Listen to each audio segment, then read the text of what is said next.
We are often asked why we use the terms penis, vagina, clitoris, and testicles to describe marital conflict resolution. And there are two reasons. The first reason is that there's nothing wrong with those terms.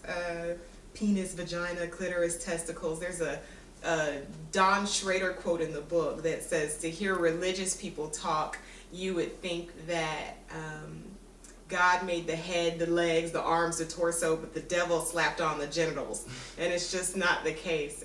Those are not dirty words, they're clean words. And they're really great ways to describe what we're talking about, so we use them. And the second reason why we use those terms, to be honest, is because that's how God gave the book to us. The first 90 days of our marriage were horrible. I didn't like her, she didn't like me, I didn't like myself.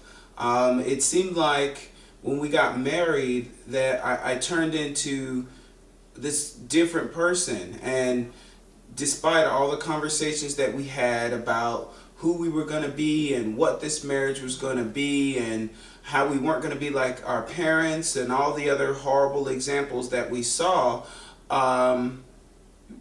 in spite of all of that, I was turning into this guy who made all of those stories true. Every horrible thing you hear about being married was true, and I was unhappy. Mm-hmm. And so was I. And I didn't even like me, and I didn't like him, and I didn't know who he had become. So quickly. The communication was bad. The sex was bad. I didn't even think our food tasted good when we were married for the first 90 days. I mean, it was bad.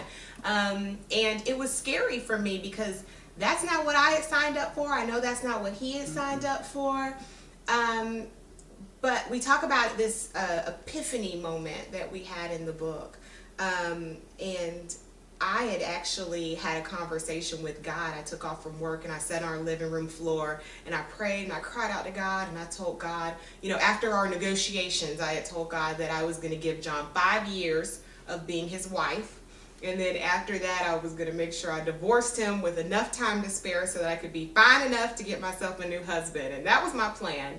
But after this epiphany moment, and after I stopped talking to God about when I was going to leave and started asking him, God, how can I stay?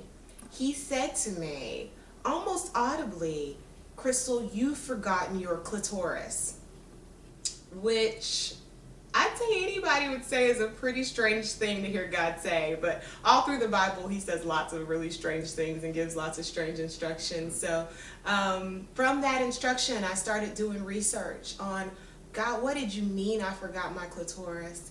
And that's really how this book came to be. And if you click around the rest of the website, you'll learn a lot more about what God meant.